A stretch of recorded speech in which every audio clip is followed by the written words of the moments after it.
¿Conoces la verdadera historia de los dinosaurios? Pocos animales extintos han despertado tanta pasión como los dinosaurios. Tal es la pasión inquebrantable por estos animales que algunos dinosaurios, como el tiranosaurio o el triceratops, a veces nos parecen más familiares que muchos de los seres vivos actuales. ¿Son todos gigantescos, feroces y estúpidos? ¿Han desaparecido realmente todos los dinosaurios de la faz de la Tierra? Querido viajero, muy buenas.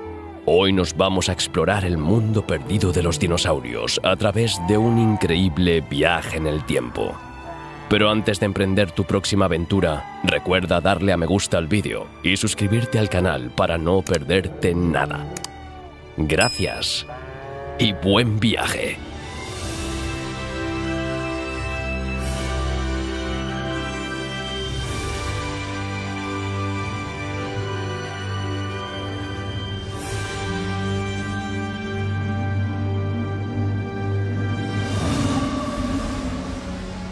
Desde el descubrimiento de los huesos en 1842 por el paleontólogo inglés Richard Owen, que fue también el primero en utilizar el término dinosaurio, se han sucedido un gran número de descubrimientos. Nuevas especies, por supuesto, ya que actualmente existen más de 1200, pero también nueva información sobre su modo de vida, sus capacidades físicas, su comportamiento, sus técnicas de caza y su estrategia de supervivencia. En los últimos años hemos hecho un descubrimiento tras otro. La tecnología ha permitido arrojar luz sobre zonas grises relativas a la vida de los dinosaurios, su capacidad física y sus aptitudes intelectuales. Entonces, ¿por qué la historia de los dinosaurios ha dado tantas vueltas? Hechos afirmados hace unas décadas se desmienten ahora.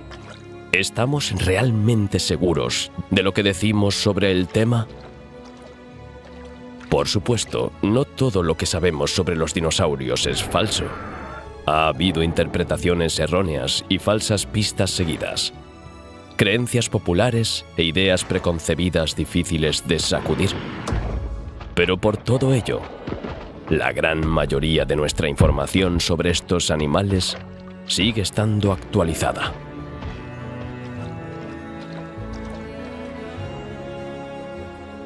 La historia de los dinosaurios es antigua y, por tanto, difícil de comprender. Esta es, por supuesto, la principal razón por la que resulta tan difícil analizar sus restos. Dejaron muchas huellas a su paso, pero siempre es complicado procesar elementos que tienen decenas o incluso cientos de millones de años. La otra razón de los errores de análisis o interpretación es el tiempo que estuvieron en la Tierra. El periodo de los dinosaurios es tan largo que a veces parece mucho más corto de lo que fue en realidad. Gobernaron la Tierra durante casi 165 millones de años. Si tomamos la historia de la Tierra desde su formación hasta nuestros días y la dividimos en un año, los dinosaurios habrían estado en la Tierra durante 14 días.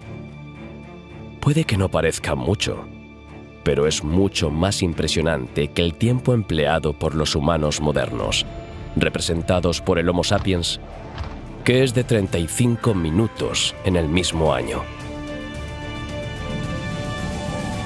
Si retrocedemos en la historia hasta la llegada de los primeros dinosaurios, nos encontraremos en el periodo Triásico, hace unos 250 millones de años. Fue en esa época, tras una crisis biológica sin precedentes, cuando los dinosaurios llegaron a la Tierra. Nuestro planeta sufrió varias extinciones masivas, entre ellas la que puso fin a la existencia de los dinosaurios no avianos, unos 165 millones de años después. Esta última es sin duda la más conocida por el gran público. Pero lo que es menos conocido es que no fue ni la única ni la más importante extinción. La extinción que marca el final del Pérmico y el comienzo del Triásico, que vamos a ver a continuación, no se pareció a ninguna otra. Fue la extinción más devastadora de todas. Esta extinción masiva ocurrió hace unos 252 millones de años. Como hemos visto, marca el límite entre los periodos geológicos Pérmico y Triásico, y por tanto el límite entre las eras Paleozoica y Mesozoica. Y la era de los dinosaurios es la era Mesozoica. Esta era se compone a su vez de los periodos Triásico, Jurásico y Cretácico, respectivamente. En este momento, nos encontramos entre el Pérmico y el Triásico, en medio del caos que reina en las 4 esquinas del globo. En el imaginario colectivo, una extinción es violenta, repentina y muy rápida. Llegaría como una gigantesca bomba capaz de aniquilar 3/4 partes de la Tierra en una fracción de segundo. Contrariamente a la creencia popular, esta extinción se extiende a lo largo de varios millones de años y tiene muchas causas. Desde 2021 sabemos algo más sobre los orígenes de la extinción del Pérmico-Triásico. Durante mucho tiempo, se pensó que solo los volcanes de las trapas siberianas eran responsables del caos que se avecinaba. Pero ahora sabemos que probablemente sea algo más complejo que eso. Mientras que la actividad volcánica de Siberia corresponde perfectamente en cuanto a fechas con estos cambios climáticos, un estudio publicado en Nature Geoscience ha arrojado luz sobre otra actividad terrestre muy intensa y violenta que se prolonga durante un largo periodo. Se trata de la actividad volcánica australiana. Es anterior a las trampas siberianas y duró casi 4 millones de años. Según los últimos resultados de este estudio, publicados en mayo de 2022, esta actividad podría explicar un cambio climático anterior a la extinción, que comenzó hace unos miles de años, sobre todo en el océano. Este cambio más temprano y duradero es mucho más probable que un acontecimiento violento y rápido. El cambio climático es un proceso gradual, pero afecta a todos los elementos del biotipo y la biocenosis. Las consecuencias son irreparables. Los traps siberianos se caracterizan principalmente por enormes efusiones de lava basáltica. En Australia, la historia es diferente. La actividad eruptiva es elevada, pero también muy violenta. Se dice que las supererupciones australianas se caracterizaron por explosiones catastróficas que arrojaron enormes cantidades de ceniza y gas a la atmósfera. Estos depósitos de ceniza son ahora visibles en numerosas series sedimentales por todo el este del país. Los investigadores creen que podría tratarse de las erupciones más violentas que la Tierra haya visto jamás. También es muy probable que estas erupciones explosivas fueran acompañadas de la liberación masiva de gases de efecto invernadero, iniciando la convulsión climática que condujo a la crisis biológica que marcó el final del Pérmico. Sin embargo, no se puede descartar la actividad volcánica en las trampas. Digamos que, si bien las trampas siberianas no son la única causa en sí mismas, bien podrían ser la gota que colmó el vaso. Según un estudio publicado en NAS en 2021 por varios científicos noruegos, estadounidenses, chinos y holandeses, la emisión masiva y rápida de CO2, predominantemente procedente de los volcanes, fue responsable de la crisis biológica del Pérmico-Triásico. Se estima que el fenómeno volcánico provocó un aumento de las temperaturas de entre 5 y 8 grados centígrados. Una diferencia de esta magnitud está destinada a tener un impacto colosal sobre el biotipo y la biocenosis. Todos los ecosistemas están en peligro. Este calentamiento global y la acidificación de los océanos han hecho inhabitable el planeta, explican los científicos. Durante este desastre ecológico, Los océanos fueron los primeros en verse afectados y se han convertido en zonas muertas. La descomposición de planetas y animales acuáticos creó a su vez nubes de gas venenoso. El aire se volvió irrespirable y asfixiante. Durante el periodo Pérmico-Triásico, casi toda la biodiversidad desapareció en menos de 100.000 años. El 96% de las especies marinas y más del 75% de las terrestres fueron devastadas.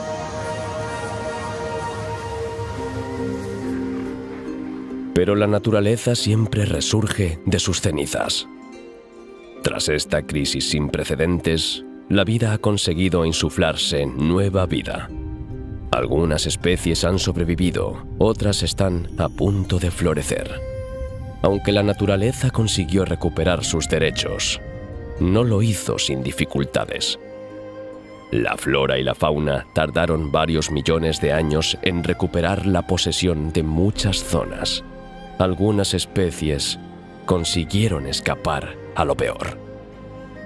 Fue el caso de ciertos sinápsidos, como los cinodontos, antepasados de los mamíferos modernos, y del grupo de los arcosaurios, que dominaron toda la era secundaria y dieron origen a los dinosaurios, los reptiles voladores y los cocodrilos. Los arcosaurios tienen algo en común. Sus cráneos presentan una abertura delante de la cuenca ocular llamada ventana anteorbital. Pero ya tendremos tiempo de hablar más de ellos. Por ahora, es hora de conocer a algunos de sus descendientes.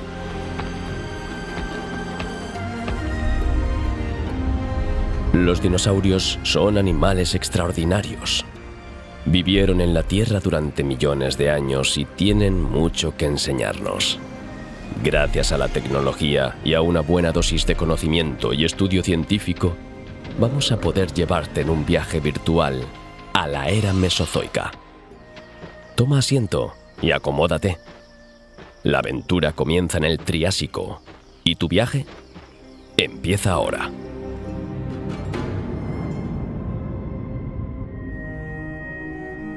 Aquí estamos en la tierra de los dinosaurios.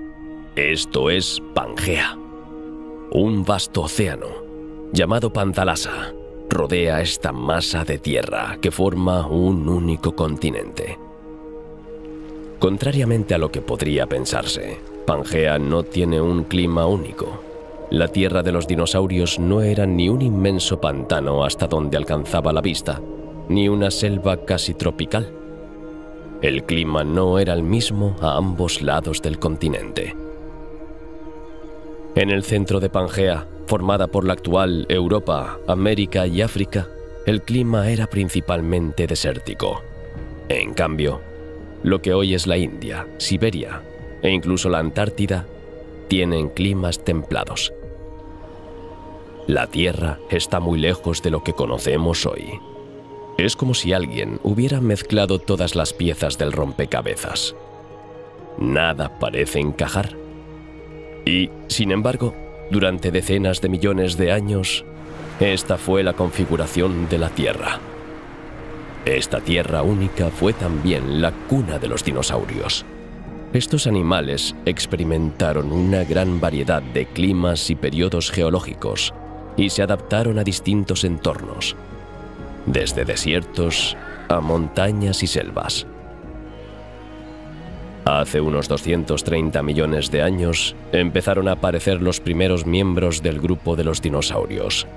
Dependiendo de la zona geográfica, el entorno y el clima, los animales se diversificaron para adaptarse.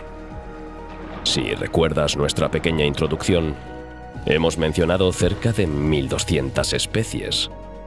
Y eso son solo las especies conocidas por el hombre. Así que puedes imaginarte la diversidad que reinaba en esta gran familia.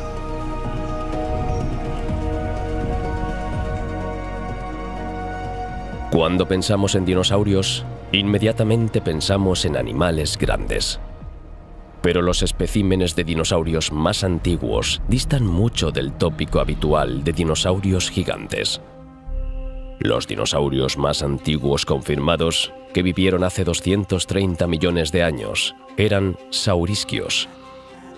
El primero es Saturnalia, un dinosaurio cuya clasificación se debatió durante mucho tiempo, hasta 2007, porque incluye características tanto de sauropodomorfos como de terópodos.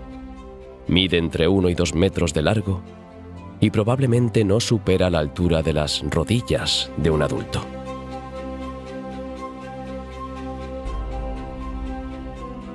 Al mismo tiempo, también existía el Staurikosaurus.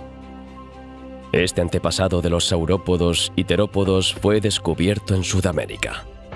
Es difícil describirlo con gran precisión, porque aquí nos enfrentamos a nuestras limitaciones científicas.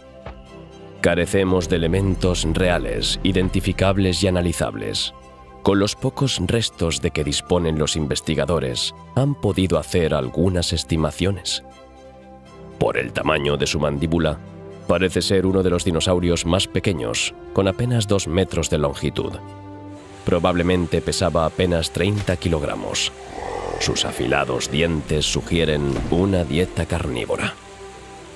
Eso es todo lo que sabemos de él.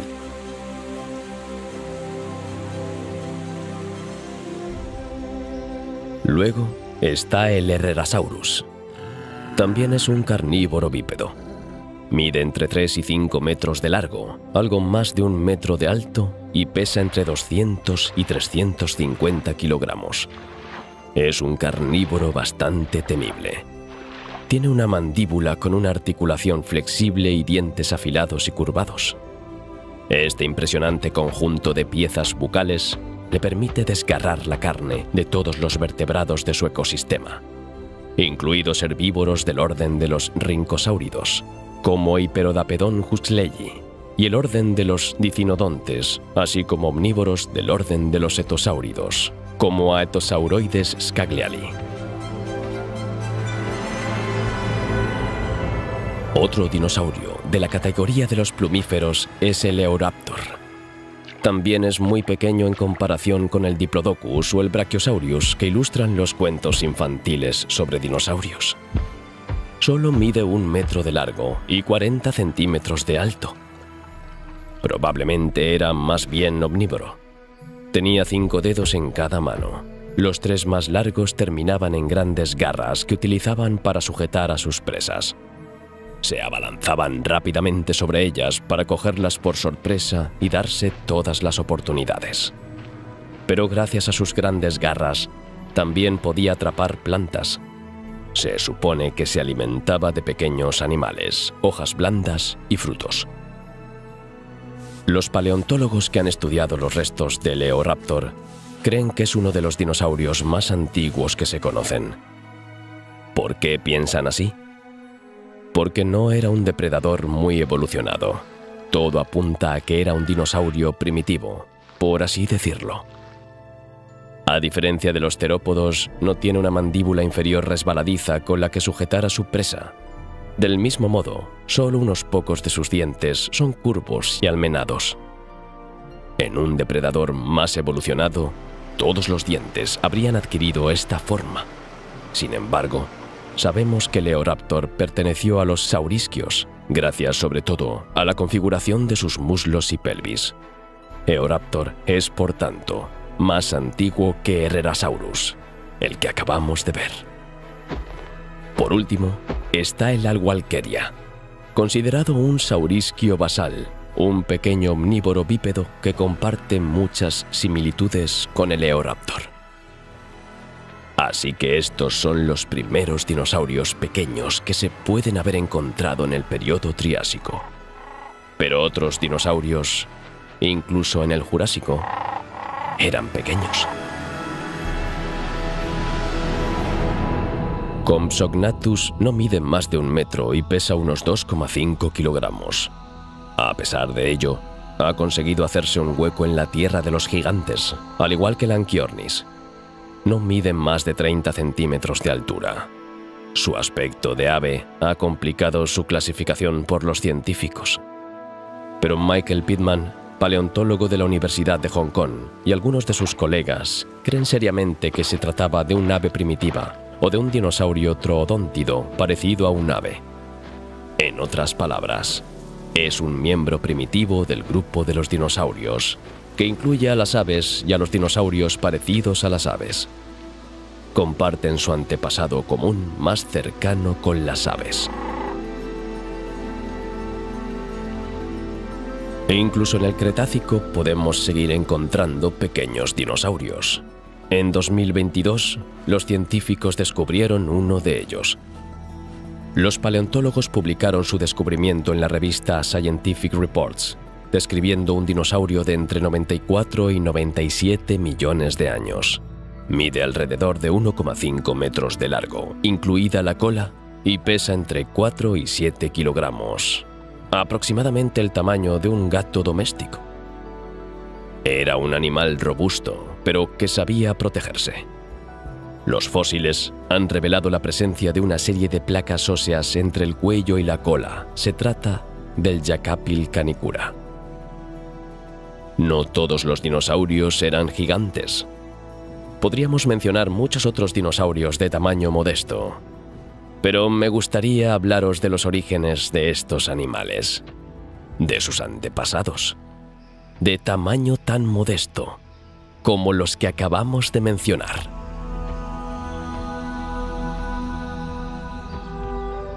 Los primeros dinosaurios aparecieron a finales del período Triásico. Su anatomía presenta una serie de rasgos comunes, por lo que forman un grupo y se cree que tienen un antepasado común. Presentan cuarto y quinto dedos reducidos, 4 patas, cola, piel gruesa y pelvis unida por 3 o más vértebras sacras. También tenían un modo de reproducción ovíparo y patas situadas bajo el cuerpo en lugar de a los lados. Esto es lo que une a los dinosaurios dentro de una familia y nos permite atribuirles orígenes comunes y un antepasado común. Entonces, ¿quién fue el antepasado de los dinosaurios?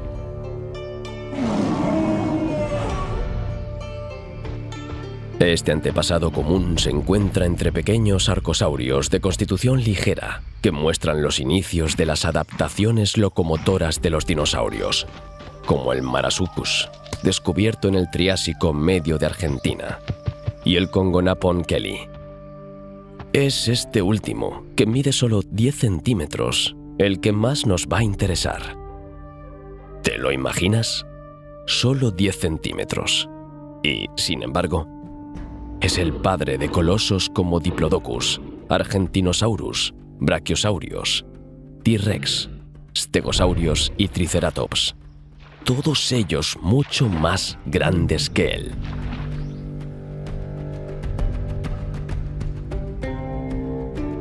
El Congonapon es pequeño, muy pequeño si se comparan sus medidas con las de los dinosaurios más populares, pero es uno de los últimos antepasados comunes de los dinosaurios y los pterosaurios. Por tanto, se encuentra en el origen mismo de la evolución hacia los dinosaurios. Los dinosaurios y los pterosaurios pertenecen al clado Ornitodira, su último antepasado común antes de su separación, hace entre 230 y 240 millones de años. Congonapon Kelly se encuentra cerca de la divergencia entre dinosaurios y pterosaurios. Por tanto, podría ser uno de los eslabones perdidos de la evolución biológica. Entonces, ¿cómo se las arregló esta pequeña criatura para sobrevivir y superar las crisis climáticas?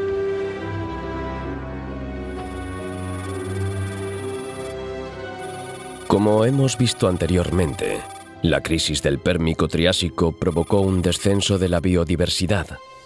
Como esta caída de la biodiversidad repercutió en la vida vegetal, la producción de oxígeno disminuyó.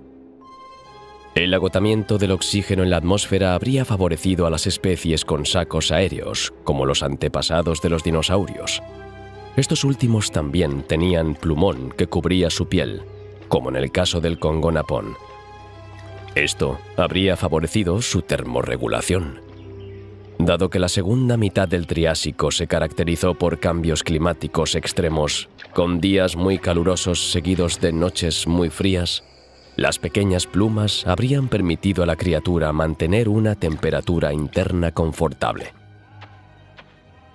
Hablando de orígenes y evolución, te habrás dado cuenta de que las especies de dinosaurios son muy diversas.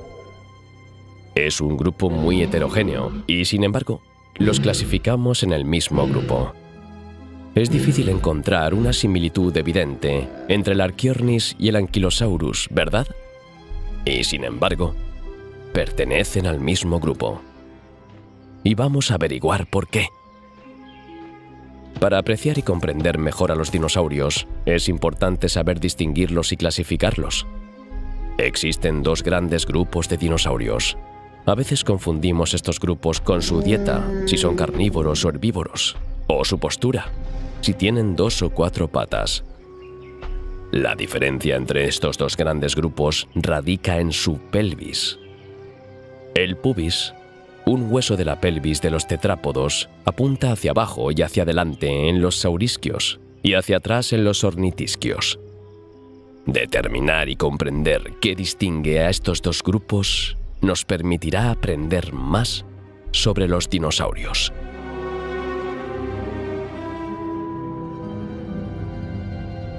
Los saurisquios se diferenciaron hace unos 230 millones de años. Se dividen a su vez en dos grupos. En primer lugar están los terópodos. Terópodo significa patas de animal. Se han descubierto fósiles de terópodos en todos los continentes, en rocas que datan del Triásico superior al Cretácico superior, es decir, hace entre 225 y 65 millones de años. Los terópodos son bípedos y generalmente carnívoros. Sus extremidades traseras les sirven de apoyo y locomoción. Las delanteras son cortas, pero están dotadas de dedos móviles. Estos dedos están indudablemente adaptados para agarrar y desgarrar presas. Existen varios grupos principales de terópodos. El más antiguo es el Ceratosaurus. Este grupo incluye dinosaurios de tamaños que van desde el pequeño Coelophysis, que medía menos de 2 metros, hasta el Ceratosaurus, que medía unos 6 metros. Luego están los tetanurios. Estos sucedieron a los ceratosaurios que acabamos de ver. Los tetanurios incluyen carnosaurios como el Allosaurus y Coelosaurus, un grupo más amplio que incluye tiranosaurios, dromaeosaurios y dinosaurios avestruz. Tanto en los coleosaurios como en los carnosaurios, muchos huesos eran huecos y las mandíbulas generalmente tenían dientes afilados y curvados en toda su longitud. Herrerasaurus, uno de los dinosaurios más antiguos conocidos, era probablemente un terópodo o uno de sus primos cercanos. El Coelophysis fue probablemente uno de los primeros terópodos. A este grupo pertenecen también el Tyrannosaurus, el Velociraptor y el Baryonyx. Estos bípedos varían de tamaño. Pueden pesar desde unos pocos kilos hasta 6 toneladas.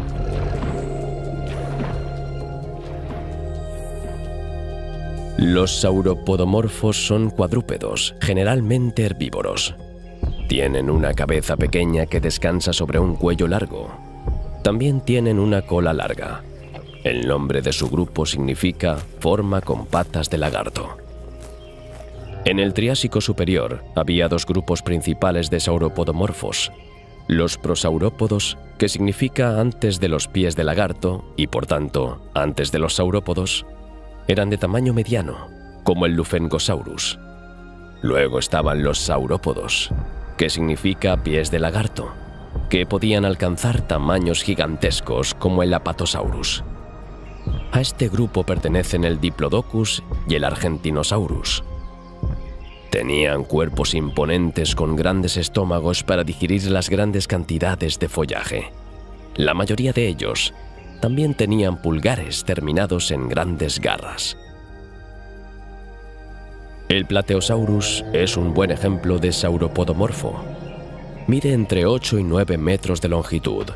Probablemente se desplazaba la mayor parte del tiempo sobre sus 4 patas. Sin embargo, puede levantarse sobre sus 2 patas traseras. Los prosaurópodos y los saurópodos se extendieron por todo el mundo.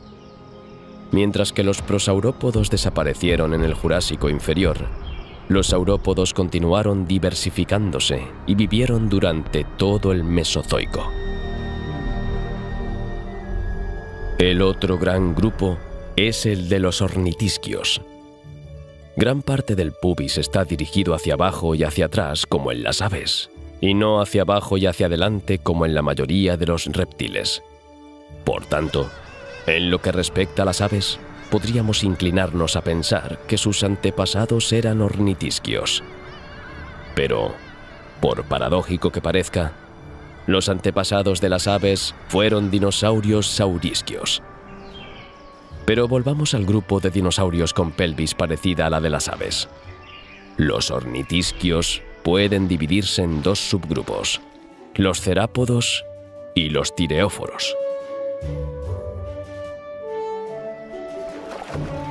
Tireóforos significa portadores de escudo. Tienen una coraza en la espalda con placas óseas, pero a veces también púas o espolones. Herbívoros, los tireóforos son dinosaurios acorazados, la gran mayoría cuadrúpedos. Comprenden 2 grupos principales, los estegosaurios y los anquilosaurios. Estos 2 grupos comparten no solo la armadura dérmica, sino también otras características, como sus pequeños dientes dispuestos en una única fila curva. Ambos grupos derivan de una línea de dinosaurios acorazados más pequeños, como el Scutelosaurus y el Scelidosaurus, del Jurásico inferior. Los cerápodos incluyen a los ornitópodos, los paquicefalosaurios y los ceratopsianos. Estos 2 últimos grupos a menudo denominados marginocefálicos. Los ornitópodos se conocen desde principios del Jurásico hasta finales del Cretácico. Por tanto, se encuentran entre los linajes de dinosaurios que tuvieron un mayor y más prolongado éxito evolutivo. Este grupo incluye a los Fabrosauridae, Heterodontosauridae, Ipsilopodontidae, Iguanodontidae y Hadrosauridae. Los fabrosaurios son los ornitópodos más antiguos y primitivos. Estos dinosaurios pequeños y de constitución ligera alcanzaban entre 60 y 120 centímetros de longitud. Los hadrosaurios, en cambio, podían llegar a medir entre 9 y 11 metros. Eran dinosaurios con pico de pato. Sus dientes traseros, trituradores y situados en el interior de las mejillas, estaban muy bien adaptados para masticar plantas. Viajaban en manadas y cuidaban de sus crías, que eran muy inmaduras al nacer, como ocurre con la mayoría de los mamíferos y aves actuales. Entre los hadrosaurios se encuentran el Santungosaurus, el Parasaurolophus y el Lambeosaurus. Los Ipsilopodontidae son grandes corredores. Miden entre 1,5 y 4 metros de longitud. Este grupo incluye al Ipsilopodón. Entre los Iguanidae, por supuesto, encontramos a uno de los dinosaurios más populares, Iguanodon. Dotado de una compleja dentadura típica de los ornitópodos avanzados, es el mayor de su especie, alcanzando una longitud de 11 metros. He aquí, pues, lo que podemos aprender sobre la gran familia de los dinosaurios y los grupos de saurisquios y ornitisquios. A pesar de sus grandes diferencias, los dinosaurios tienen mucho en común y un origen común. La evolución biológica ha permitido ampliar la familia con grupos y subgrupos. Pero hay algo que hemos olvidado mencionar. no hemos mencionado a los dinosaurios marinos ni a los dinosaurios voladores. En tu opinión, ¿se clasifican como saurisquios u ornitisquios? Bueno, no se pueden clasificar en la familia de los dinosaurios por la sencilla razón de que no son dinosaurios.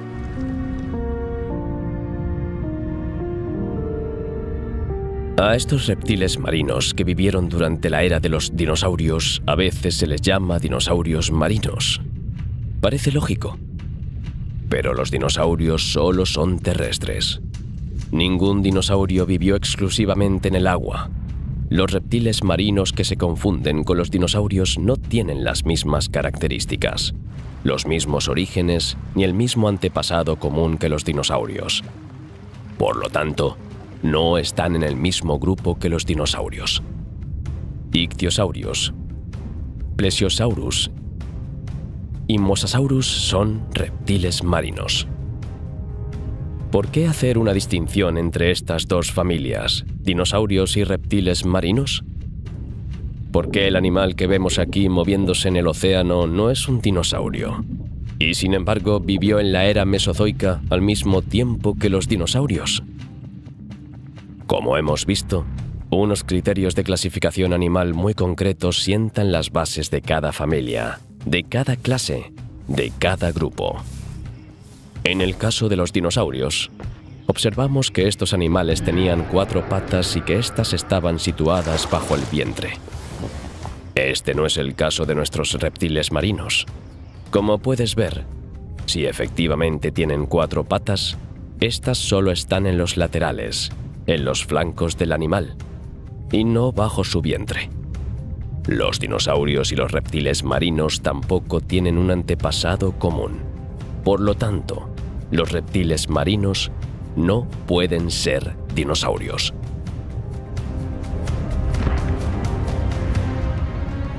Aquí tenemos un Ichthyosaurus justo enfrente de nosotros. Este behemoth marino puede crecer hasta 20 metros de largo. Es un reptil marino muy popular que se parece un poco a nuestros delfines actuales. Este reptil carnívoro tenía un hocico muy alargado y poderosas mandíbulas con dientes afilados. Se alimentaba de peces, amonites, moluscos cefalópodos con concha en espiral, y belemnites, moluscos cefalópodos emparentados con la sepia. Se cree que es un depredador temible. De hecho, lo fue durante casi 160 millones de años. Pero limitar su estilo de vida a este rasgo es un poco simplista. Contrariamente a nuestra imagen de depredador solitario y agresivo, el Ichthyosaurus también era un animal social. En noviembre de 2022 se publicó en la revista Cell un estudio reciente sobre el comportamiento de los ictiosaurios.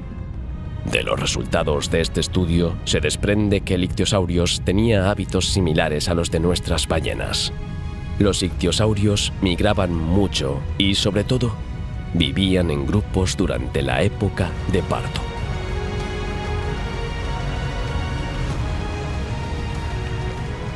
El equipo de paleontólogos encargado de este estudio utilizó un escáner de rayos X micro-CT para estudiar una zona geográfica concreta, un yacimiento fósil situado en el bosque Humboldt-Toyabe de Nevada, en Estados Unidos.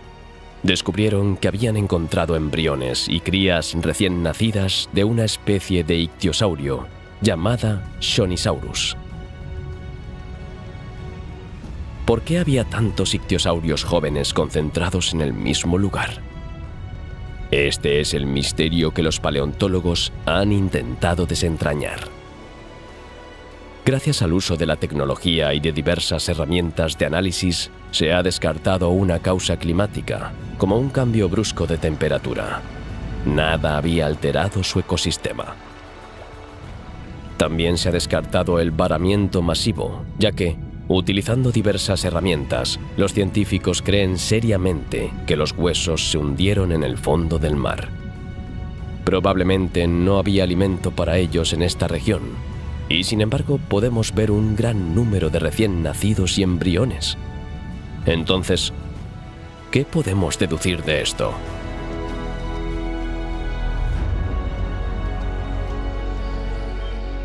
Pues bien, el Bosque Nacional Americano, que podría haber sido descrito como un antiguo cementerio, es en realidad una antigua maternidad. Los ictiosaurios solían reunirse aquí para dar a luz a sus crías. Sin duda, volvían al lugar donde ellos mismos habían dado a luz años antes. Pero volvamos a los dinosaurios, y para ser más precisos, a los dinosaurios voladores que aún no hemos clasificado.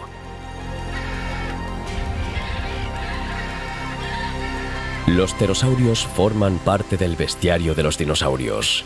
Vivieron durante el mismo periodo, pero no son dinosaurios. Los dinosaurios son arcosaurios diápsidos ornitodíridos. Este término bastante bárbaro se refiere a un grupo de animales. Está formado únicamente por dinosaurios y sus descendientes, y pterosaurios. Estos son los dos únicos grupos de esta clase animal. De todos los grupos de dinosaurios, los pterosaurios son los más parecidos. No es de extrañar, pues, que exista un ligero parecido familiar entre ellos y una tendencia a confundirlos.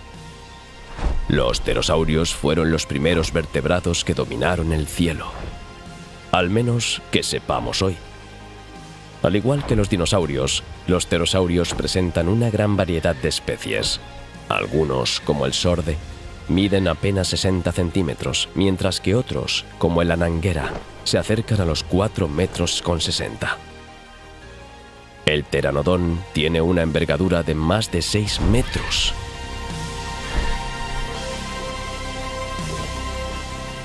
Pero eso no es nada comparado con el gigantesco Atsegopteryx, que, con las alas desplegadas, casi podría cubrir un autobús con sus 10 metros de envergadura. La razón por la que están tan cerca de los dinosaurios es que comparten un antepasado común. En algún momento de su historia, la evolución permitió que los dinosaurios por un lado y los pterosaurios por otro eclosionaran. ¿Qué ocurrió entre este antepasado común y los pterosaurios? ¿Cuáles son las etapas de la evolución? ¿Cuáles son los diferentes eslabones de la cadena que condujo al nacimiento de los vertebrados voladores y, por tanto, la aparición de los pterosaurios? Bueno, el misterio persiste y la pregunta sigue abierta. Por el momento, no se ha encontrado ninguna prueba tangible que permita resolver plena y científicamente este enigma. Han pasado millones de años entre el antepasado común y los pterosaurios. La diferencia física entre ambos es más que notable, ya que uno es alado y el otro probablemente un pequeño vertebrado terrestre de 4 patas.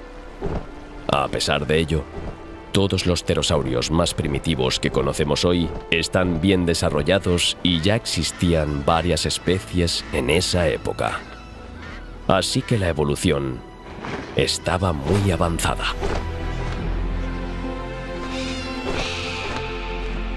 El estadio anterior a esta fase de la evolución aún no se conoce. Para que el antepasado de los pterosaurios diera lugar algún día a los verdaderos pterosaurios, una especie tenía que haber evolucionado de forma diferente a las demás. Una especie que estuviera más próxima a los pterosaurios en cuanto a aspecto físico o capacidad de vuelo, pero que también tuviera puntos en común con una especie exclusivamente terrestre. Esta especie clave es un hecho del que estamos seguros, pero actualmente no disponemos de fósiles que nos permitan recomponer el puzzle, establecer un vínculo lo suficientemente sólido como para encontrar ese famoso eslabón perdido. Sin embargo, hay una hipótesis que parece más seria que las demás y que podría aportar una semblanza de explicación a este eslabón perdido.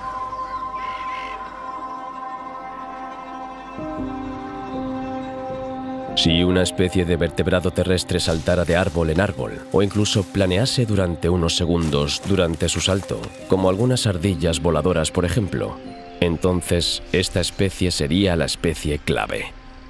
Algunos científicos creen que esta famosa especie tenía un poco de piel entre las patas y probablemente vivía en los bosques tropicales. Esta evolución le habría permitido protegerse de los depredadores terrestres. Si esta especie vivía efectivamente en los bosques tropicales, esto explicaría por qué no hemos encontrado ninguna prueba fósil de su presencia en la Tierra. Para que la fosilización sea posible, deben cumplirse varias condiciones. Inmediatamente después de la muerte, el cuerpo debe estar enterrado bajo sedimentos, limo o arena, ya que de lo contrario el organismo se descompondría por completo. Si cumplen estas condiciones iniciales, los huesos del esqueleto se conservarán. La roca se creará, mineralizando los huesos que se convertirán en una especie de piedra y, por tanto, en un fósil. Pero estas condiciones son extremadamente raras en el bosque, que nos ofrece muy pocos fósiles. Si lo pensamos, resulta bastante paradójico que el medio que menos fósiles nos proporciona sea seguramente el que posee una biodiversidad más rica. De hecho, si nos fijamos en nuestros bosques tropicales actuales, son el hogar de la mayor variedad de especies.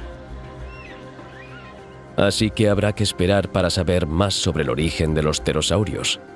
Si esta pregunta sigue sin respuesta, hay muchas otras sobre los dinosaurios que sí la tienen. Es hora de que encontremos a nuestros dinosaurios y descubramos los muchos secretos que tienen que contarnos. Hemos visto la diferencia entre pterosaurios y dinosaurios, la diferencia entre dinosaurios y reptiles marinos, e incluso hemos rozado la clasificación de las distintas especies de dinosaurios.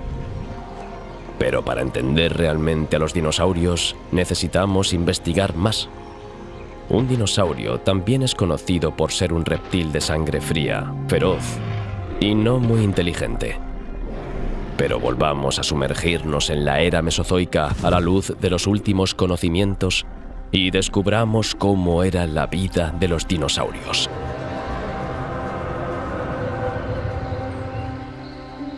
A menudo se plantea la cuestión de la temperatura corporal de los dinosaurios. ¿Eran de sangre fría o de sangre caliente? Se podría pensar que estos animales eran de sangre fría. Eran reptiles. Así que podríamos compararlos lógicamente con las serpientes y los lagartos que conocemos.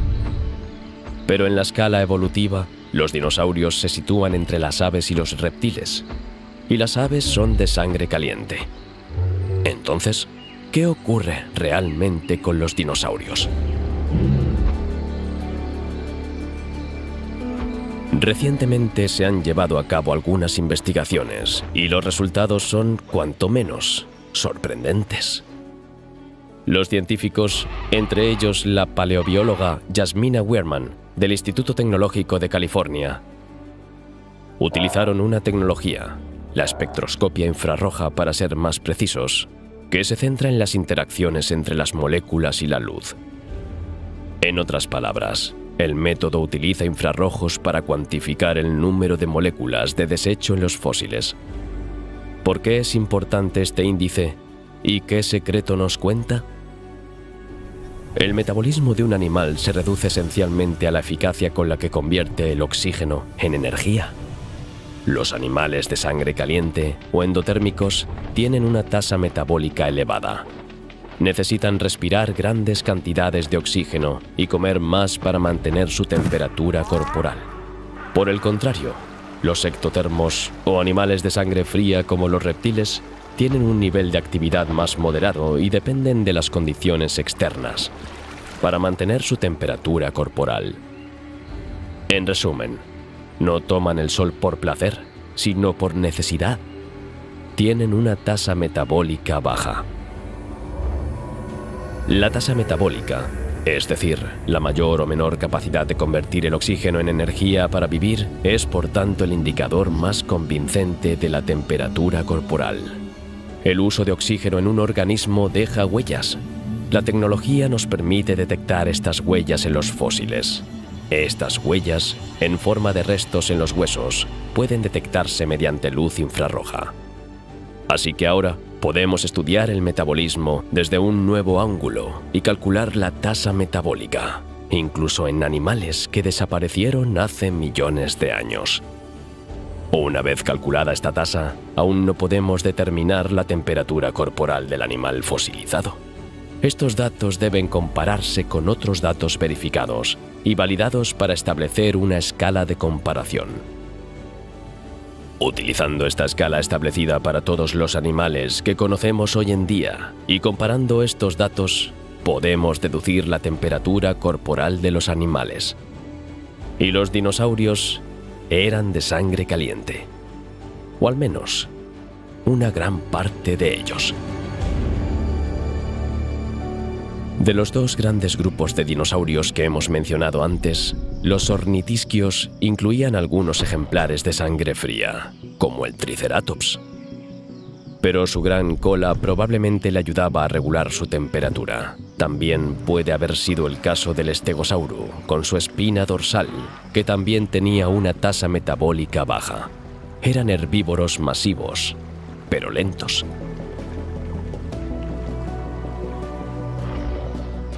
En cambio, el otro grupo, el más numeroso en cuanto a especies y sobre todo descendientes como el T-Rex, eran esencialmente de sangre caliente. Reconstruir la biología y la fisiología de los animales extintos es una de las tareas más difíciles de la paleontología. Este estudio añade una pieza fundamental del rompecabezas a nuestra comprensión de la evolución. Su temperatura corporal arroja luz sobre su modo de vida y sus necesidades. Descubrir que la mayoría de los dinosaurios eran de sangre caliente es una pequeña revolución en el mundo de la investigación paleobiológica. Ahora sabemos que los dinosaurios eran animales de sangre caliente, pero también ovíparos. En otras palabras, su modo de reproducción era a través del huevo. El huevo amniótico dio un vuelco a la evolución biológica.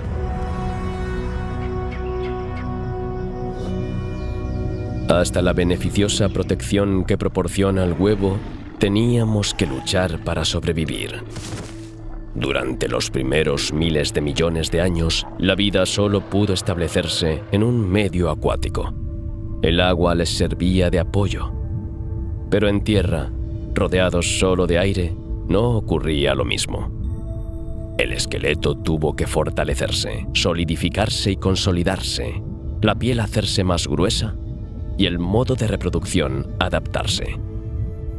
Mientras que algunos animales se aclimatan a la vida en tierra, sobre todo los reptiles, la reproducción es más complicada. Estos animales tuvieron que poner sus huevos en el agua. El huevo sigue siendo frágil. La vida no tarda mucho en no eclosionar. Sin cáscara ni membrana protectora, una vez fuera del agua se seca y destroza la vida que contiene. Con el tiempo, aparece el huevo amniótico. Y esto cambia muchas cosas. La cáscara impide la evaporación del agua del interior, al tiempo que permite los intercambios gaseosos en su interior. Hay una membrana interna, el amnios, en la que se baña un líquido, el líquido amniótico. Este líquido es precioso. Protege al futuro bebé. Solíamos pensar que los dinosaurios eran de sangre fría porque los comparábamos con los reptiles. Para averiguar cuánto tardan los dinosaurios en incubar los huevos, esta vez los comparamos con las aves más parecidas a ellos, que también ponen huevos. Por comparación, los científicos estimaron que el periodo de incubación de los dinosaurios era de entre 11 y 85 días. Pero esta media está a punto de ser cuestionada por el estudio publicado en la revista Proceedings of the National Academy of Science y realizado en Estados Unidos.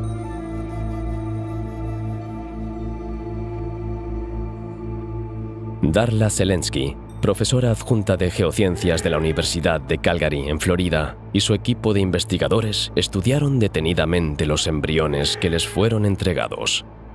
Pudieron analizar un huevo de Protoceratops, un pequeño dinosaurio herbívoro de la familia de los ceratopsianos que vivió en el Cretácico superior. Su tamaño es comparable al de una oveja. El embrión estudiado procedía de un huevo de unos 200 gramos de peso. Durante el mismo estudio se analizó otro embrión, el de un enorme fósil de Hypacrosaurus, un dinosaurio con pico de pato cuyo huevo pesaba más de 4 kilos. Parece una pelota de baloncesto. No es de extrañar si se tiene en cuenta que se calcula que un Hypacrosaurus adulto mide entre 9 y 10 metros de largo y pesa entre 2,5 y 4 toneladas. ¿Qué van a analizar los investigadores en los embriones para saber más sobre el periodo de incubación? Pues miraban los dientes, porque en ellos están todas las respuestas. Los dientes contienen mucha información. Para este estudio, los científicos están especialmente interesados en las líneas de crecimiento de los dientes. En efecto, estas funcionan como los anillos de los tocones de un árbol. Tras analizar la dentición de estos dos embriones, resulta que el periodo de incubación fue mucho más largo de lo que se esperaba. Esta vez, los dinosaurios están más cerca de los reptiles primitivos que las aves. Protoceratops tuvo un periodo de incubación de al menos 3 meses, mientras que Hypacrosaurus probablemente tardó más de 6 meses. Este largo periodo antes de que los huevos eclosionaran es sin duda una de las posibles explicaciones de su extinción. De hecho, durante los trastornos climáticos y la crisis del Cretácico, un periodo de incubación tan largo pudo haber sido un serio obstáculo para la supervivencia y perpetuación de la especie. Sin embargo, no fue por falta de intentos por parte de los padres para proteger los huevos y los juveniles. Después del huevo, toca hablar de la paternidad. ¿Eran los dinosaurios solo bestias feroces, salvajes y sedientas de sangre? Una vez más, los estudios revelan datos sorprendentes sobre estos animales de otra época. Algunos restos fósiles sugieren incluso todo lo contrario. Los dinosaurios eran capaces de defender ferozmente a sus crías, diseñar nidos, educar y transmitir conocimientos. El Protoceratops que mencionábamos antes, un pequeño dinosaurio herbívoro con pico de pato, defendía con fervor sus huevos y su nido. Es un herbívoro pequeño y no está bien equipado para el ataque, pero no se rinde. Utilizando su pico y su enorme cabeza, se le puede imaginar intentando ahuyentar al Velociraptor. Los dos adversarios, uno luchando por la supervivencia de sus crías y el otro por la suya propia, morirán luchando y acabarán sepultados por una tormenta de arena. Al menos, eso es lo que han revelado los restos de sus huesos, entrelazados entre sí. No se trata, ni mucho menos, de un caso aislado entre los dinosaurios.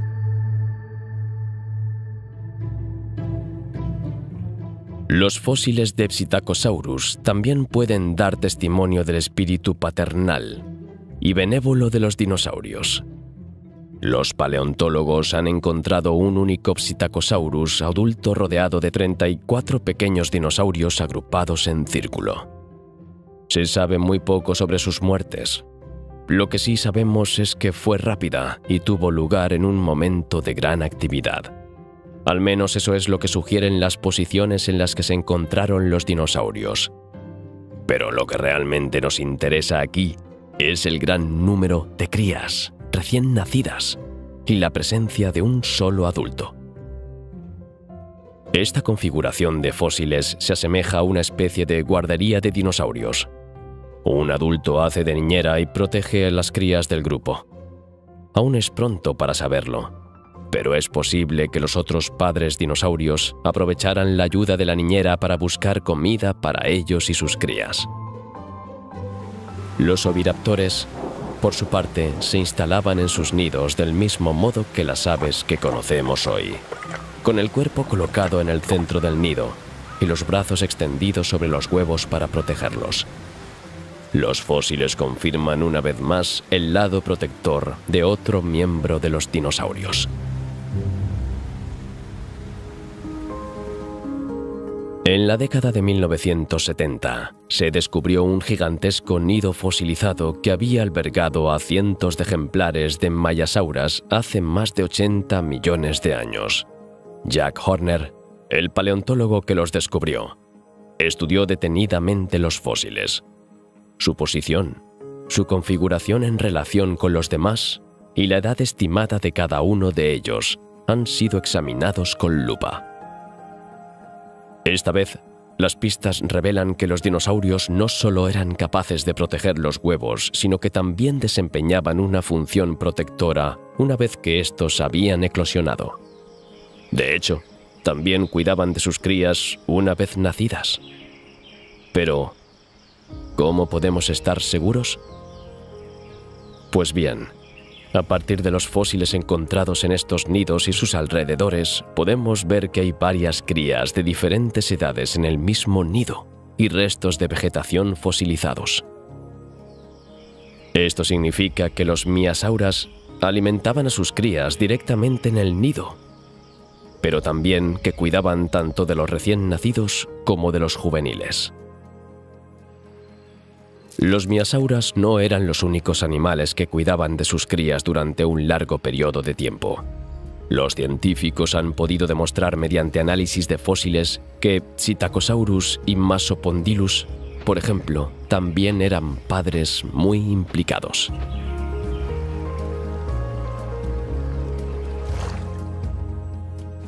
Entre los herbívoros, hemos podido estudiar las huellas. Estas pruebas tienen un valor incalculable. Nos dicen cómo se movían.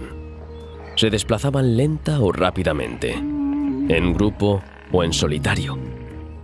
Pero el estudio de las huellas también puede decirnos cómo funcionaba el propio grupo. Los científicos creen que algunos dinosaurios herbívoros se desplazaban en manada para estar alerta ante los ataques. Se han encontrado numerosas huellas que permiten analizar con precisión cómo funciona la manada. Por ejemplo, se ha observado que los dinosaurios jóvenes se colocaban entre los adultos y que estas manadas eran expertas en largas migraciones estacionales. Pero hay otro aspecto en el que los dinosaurios son igual de sorprendentes: la inteligencia. La inteligencia de los dinosaurios ha sido objeto de debate durante mucho tiempo.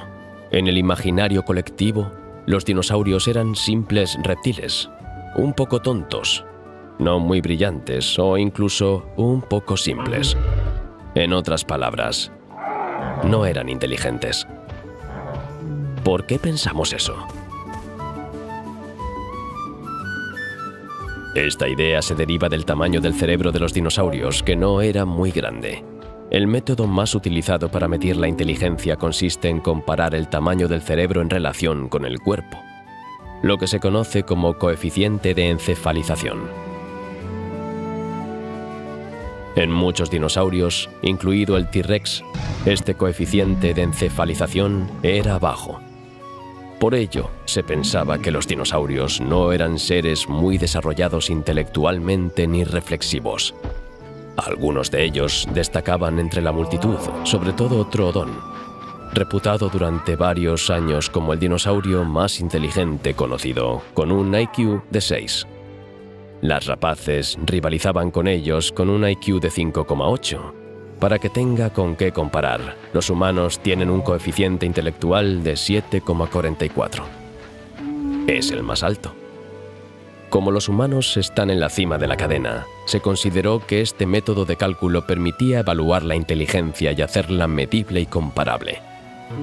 Gracias a los fósiles encontrados, los científicos pudieron calcular este coeficiente encefálico, comparado con el tamaño del cuerpo con el de la cavidad que alberga el cerebro.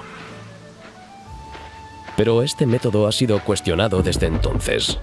De hecho, el chimpancé es un animal famoso por su inteligencia, al igual que muchos de los grandes simios, que son capaces de crear herramientas para abrir fruta o encontrar insectos en tocones u hormigueros.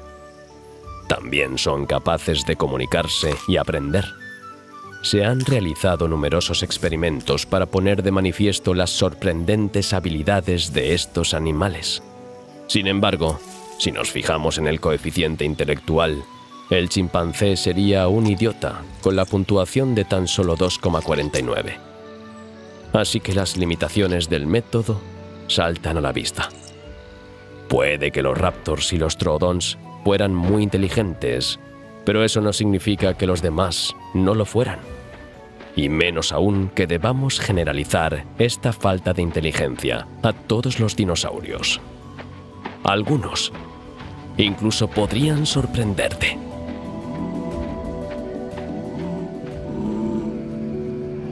El tiranosaurio, por ejemplo, ha sido englobado durante mucho tiempo en la categoría de los idiotas. Y eso está lejos de ser cierto. De hecho, Susana Herculano Usell, neurocientífica brasileña, ha conseguido contar el número de neuronas del cerebro del tiranosaurio. Resulta que tenía nada menos que 3.000 millones. Es cierto que esta cifra es inferior a los 80.000 millones de neuronas de los seres humanos, pero sitúa al tiranosaurio entre un chimpancé y el babuino. Esto significa que el T-Rex era al menos tan inteligente como los primates actuales. Una pregunta que puede venir a la mente es cómo se las arregló la científica para contar las neuronas sin tener el cerebro del dinosaurio. Los huesos se fosilizan, pero los cerebros no. Susana se basó en una ley de escala. Esta ley de escala se ha ido consolidando año tras año a través de investigaciones, estudios y el descubrimiento de un número muy elevado de animales. Gracias a esta escala, que en los últimos años se ha enriquecido mucho en datos, sabemos que en las aves, desde el colibrí más pequeño hasta el avestruz más grande, pasando por la gallina y el águila, el número de neuronas está directamente relacionado con la masa del cerebro, que a su vez está directamente relacionada con la masa del cuerpo. En otras palabras, podemos averiguar el número de neuronas por gramo de cerebro. Este cálculo es válido para las aves, pero también para los reptiles y los cocodrilos. La escala es diferente, pero sirve para todos ellos. Los análisis estadísticos realizados por el investigador muestran que, para los terópodos, la relación entre la masa corporal y la masa cerebral sigue la misma ley que para las aves. Esta similitud podría explicarse quizás por el hecho de que las aves modernas descienden de los dinosaurios. En cualquier caso, lo cierto es que el T-Rex no era ni mucho menos estúpido. No solo era capaz de fabricar herramientas, sino también de transmitir sus conocimientos.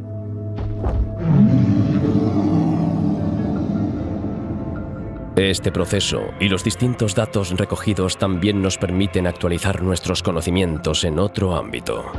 La edad está estrechamente vinculada al número de neuronas. En otras palabras, podemos estimar la esperanza de vida de las distintas especies de dinosaurios. También sabemos, basándonos en lo que podemos observar en reptiles, mamíferos y aves modernas, que los animales más grandes suelen vivir más tiempo y que los carnívoros suelen tener vidas más cortas que los herbívoros. Mientras que algunos dinosaurios que medían menos de 1 metro vivían solo 5 o 6 años, es posible que dinosaurios como el brontosaurio, por ejemplo, vivieran casi 80 años. El T-Rex, por su parte, probablemente tenía una esperanza de vida estimada entre 25 y 40 años. Dada su longevidad e inteligencia, el tiranosaurio pudo sin duda transmitir sus conocimientos a sus descendientes.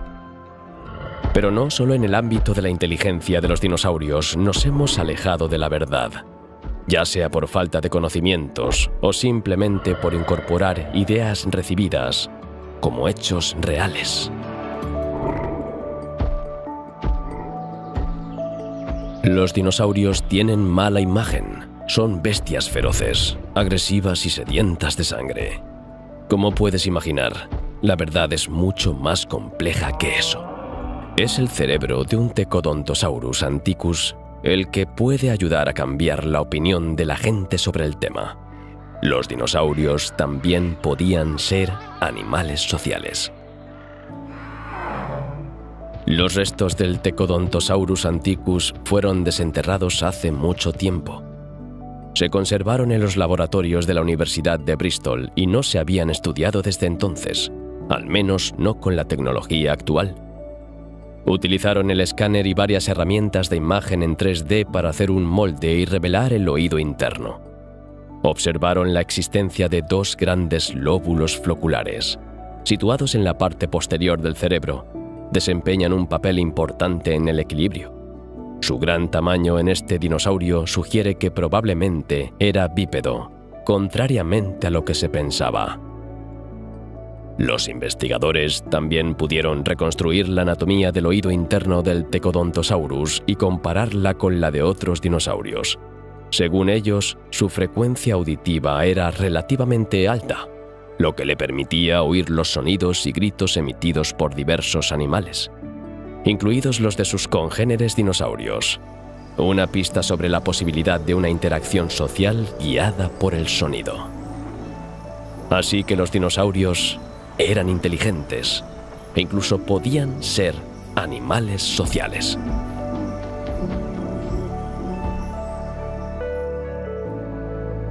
Hemos hablado de la diversidad de las especies, de su modo de vida, de su reproducción, de su comportamiento e incluso de su inteligencia. Pero nos hemos olvidado de hablar de su hábitat. ¿Dónde viven los dinosaurios? En Pangea, sí. Pero ¿después? ¿Solo sobrevivieron en medio de un vasto pantano? ¿Qué diferentes ambientes habitaron los dinosaurios?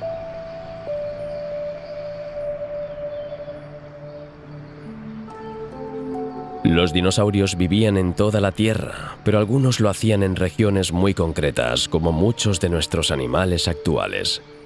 En el curso de sus investigaciones, los paleontólogos han podido crear mapas del mundo imaginando dónde podrían haber vivido los dinosaurios.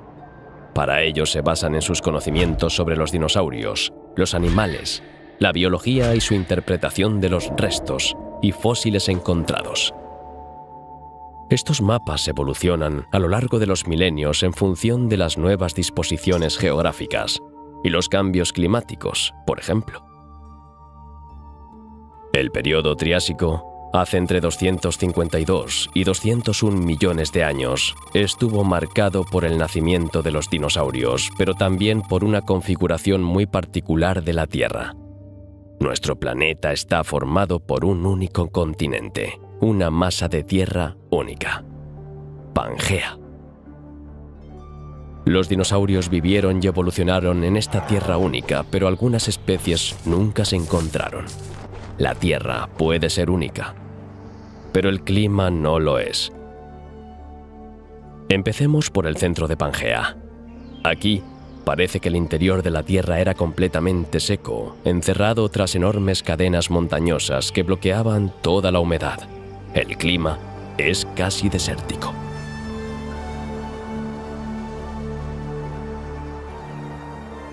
Cerca del Ecuador, el clima es muy diferente, con bosques tropicales exuberantes y húmedos. Pueden parecerse a la selva del Amazonas, por ejemplo. Otras regiones son más templadas. Por último, el biotopo es muy diferente de un lugar a otro de Pangea.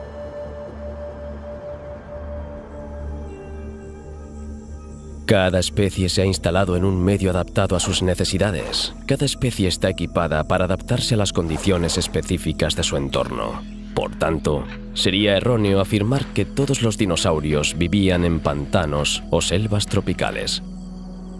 Se han encontrado fósiles de dinosaurios en zonas que se cree que fueron orillas de lagos y ríos, lagunas, pantanos, desiertos, bosques templados, sabanas y llanuras. Los dinosaurios ocuparon cada uno de estos entornos. Otro dato sorprendente es su refugio. Siempre imaginamos a los dinosaurios cerca de una masa de agua bordeada por una selva o en medio de una llanura con montañas al fondo. Pero los dinosaurios, o al menos algunos de ellos, eran capaces de construir sus propios refugios. En 2007, los paleontólogos encontraron fósiles en un lugar muy sorprendente, al menos según lo que sabíamos hasta entonces. Los restos de 3 dinosaurios, un adulto y 2 juveniles, fueron hallados en la cámara de una madriguera. Esto significa que el dinosaurio había excavado un túnel de más de 2 metros de largo y luego había creado una cámara en su punto más profundo, en la que vivían sus 2 crías. Esta vez, los fósiles revelan un dinosaurio excavador. Se trataba de un Oryctodromeus cubicularis. Este herbívoro estaba equipado no solo para correr, sino también para cavar. El hocico es robusto, con premaxilas fusionadas. El omóplato es fuerte y las vértebras cerca de la pelvis están fusionadas. Así que este pequeño dinosaurio parece bien equipado para excavar enérgicamente. Pero sus 2 largas patas probablemente también lo convirtieron en un veloz corredor. Como puedes ver, los dinosaurios son animales realmente asombrosos. Y a medida que se hacen descubrimientos, nunca dejan de sorprendernos. Sin embargo, hace 66 millones de años, estas impresionantes y carismáticas criaturas desaparecieron de nuestro planeta. Echemos un vistazo a la época en la que ocuparon la Tierra y descubramos más cosas sobre su extinción. Se habla del reinado absoluto de los dinosaurios en la Tierra, un reinado sin división durante más de 165 millones de años. Pero, ¿podemos hablar realmente de un reinado? ¿Vivieron los dinosaurios solos en la Tierra durante el largo periodo mesozoico? Los dinosaurios reinaron durante 165 millones de años y se diversificaron enormemente. De hecho, había un gran número de dinosaurios que vagaban por el continente.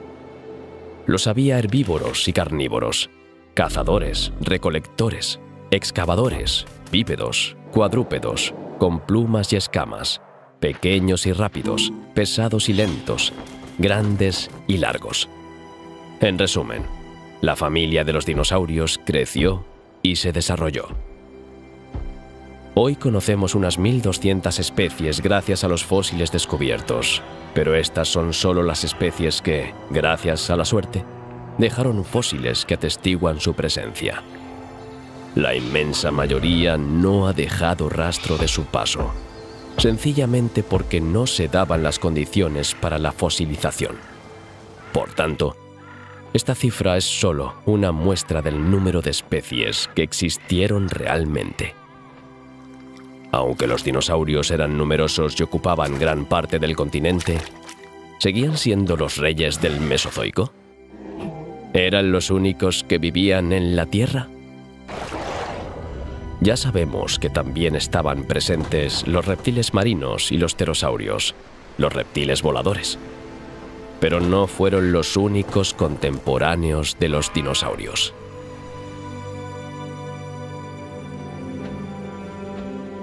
Se podría pensar que en la época de la Tierra de los dinosaurios, los mamíferos no habían podido encontrar su lugar, que habían esperado hasta después de la gran extinción para prosperar. Los investigadores afirman ahora que esto no es del todo cierto. Los dinosaurios y los mamíferos, o más exactamente sus antepasados, los mamíferos siformes, aparecieron casi al mismo tiempo. De hecho, los mamíferos del Mesozoico eran mucho más diversos de lo que se pensaba. Así, había bastantes de ellos conviviendo con los dinosaurios de la época. Algunos mamíferos eran, por supuesto, presas de los dinosaurios carnívoros más poderosos o rápidos. Pero la relación depredador-presa no siempre fue tan sencilla como podríamos pensar. El descubrimiento de un fósil en particular demuestra que no todos los mamíferos estaban a merced de los dinosaurios, sino todo lo contrario.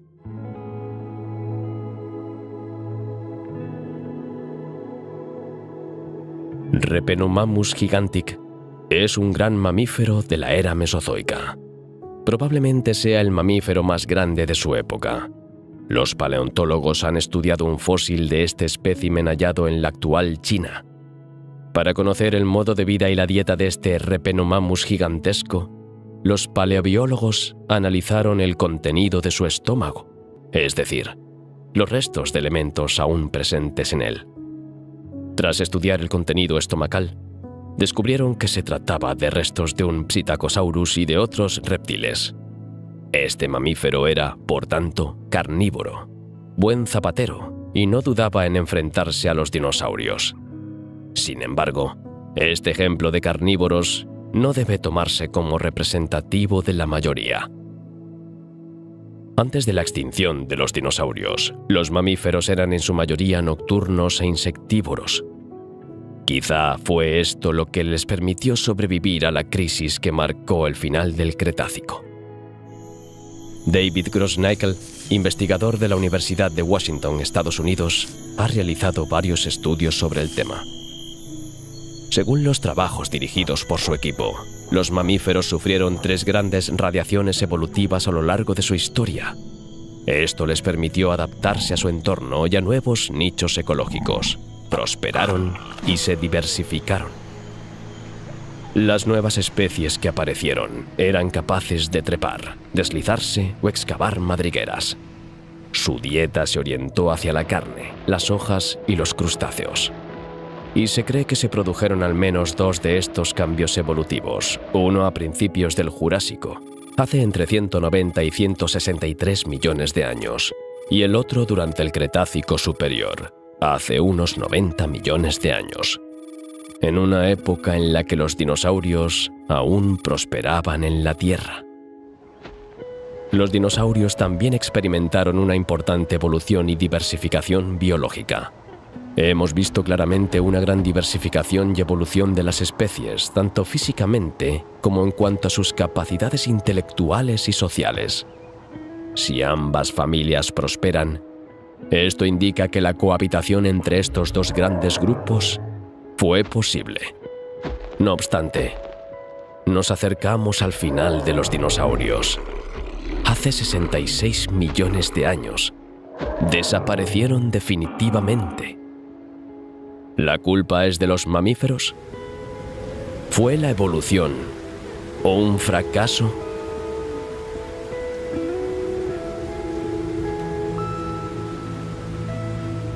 En el imaginario colectivo, todos los dinosaurios se extinguieron de repente cuando este grupo de especies estaba en su apogeo. Desaparecieron tras un cataclismo sin precedentes.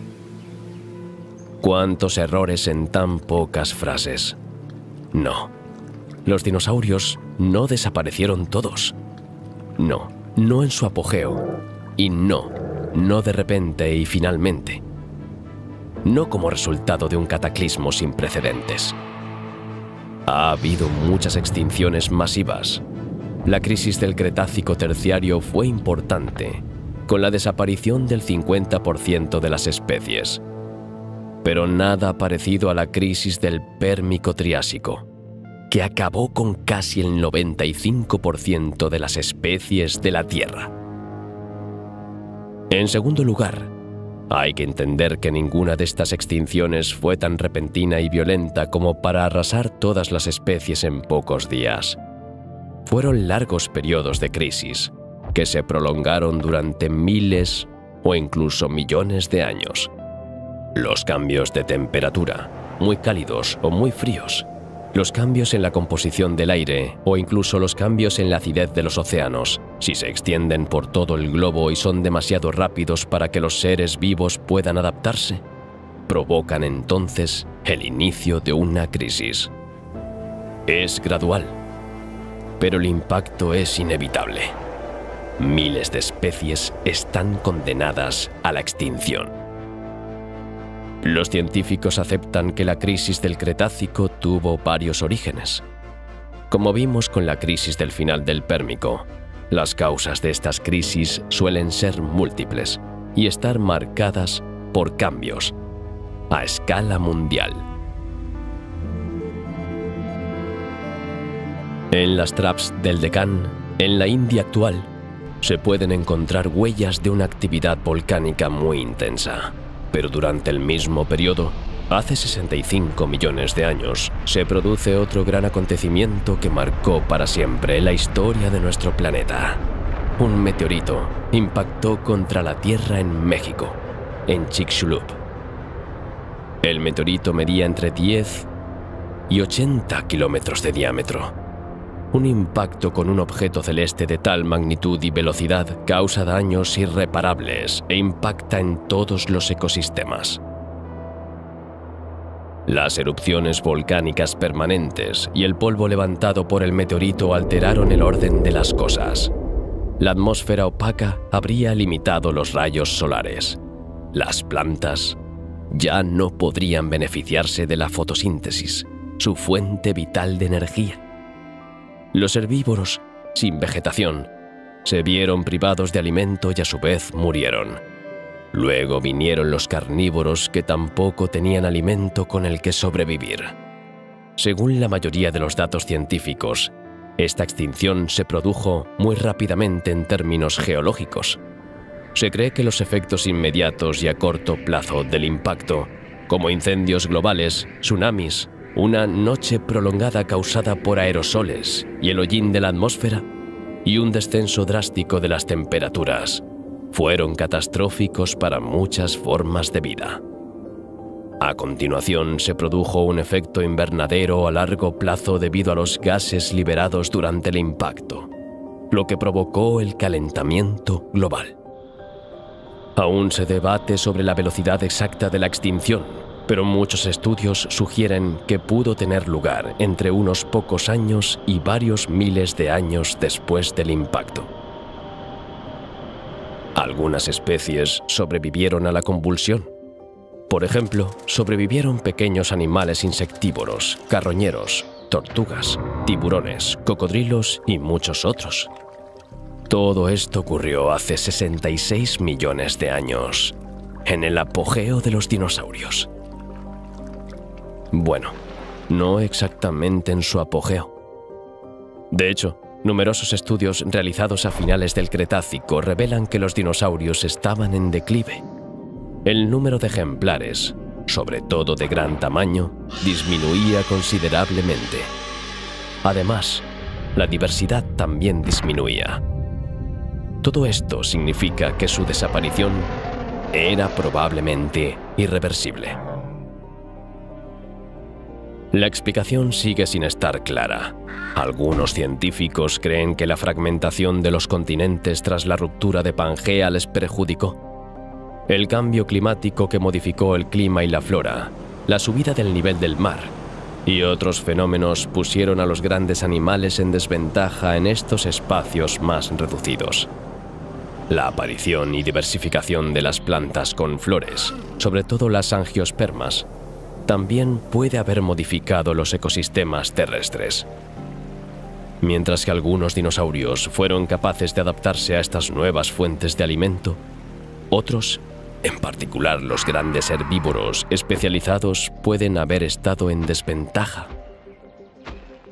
Sin embargo, sería completamente erróneo afirmar que los dinosaurios han desaparecido. De hecho, los dinosaurios no han desaparecido por completo. Así es.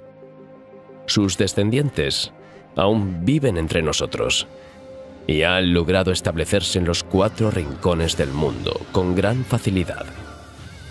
Conocemos a muchos de ellos a diario, sin darnos cuenta de que su historia se remonta tan lejos en el tiempo. Me refiero a las aves.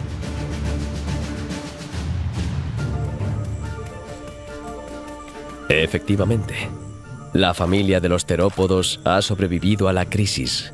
Recordarás que hablamos de esta familia cuando discutimos la clasificación de los dinosaurios.